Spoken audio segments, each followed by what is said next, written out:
பயிற்சி 7.1 உருளையின் ஆரம் மற்றும் உயரங்களின் விகிதம் 5:7 ஆகும். அதன் வலைபரப்பு 5500 சதுர சென்டிமீட்டர் எனில் உருளையின் ஆரம் மற்றும் உயரம் காண்க.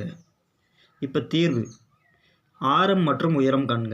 ஆரத்தை ஆர்ன்னு நாம் எடுத்துக்கிறோம், உயரத்தை ஹெச்ன்னு நாம் எடுத்துக்கிறோம். So R/H = 5:7. R = 5x, H = 7x. இப்போ நம்ம உருளையின் வலைபரப்பு நம்மளுக்கு தெரியும் 2πr/h. இவங்க உருளையின் வலைபரப்பு கொஷனில் என்ன கொடுத்துருக்காங்கன்னா 5500ன்னு கொடுத்துருக்காங்க.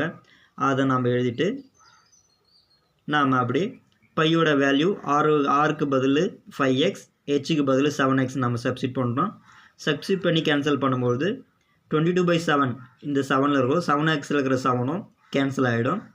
5xல் இருக்கிற 5ஆல் உருளையின் வலைபரப்பு 5500 இதை நம்ம கேன்சல் பண்ணும்போது 1100 நம்மளுக்கு கிடைக்கும்.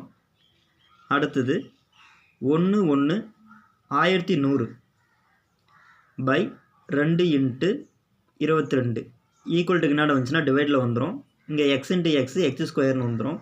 அடுத்தது இதை நம்ம கேன்சல் பண்ணும்போது 2ஆல் முதல்ல கேன்சல் பண்ணும்போது 550 கிடைக்கும். அதுக்கப்புறம் 11ஆல் 22 கேன்சல் பண்ணும்போது இங்கே 2 கிடைக்கும், மேலே 50 கிடைக்கும். So 50/2 equal to x². 2 50 divide பண்ணும்போது 25 கிடைக்கும். x² = 25னா x = 5. இப்போ எக்ஸோட மதிப்பு கிடைச்சிடுச்சு.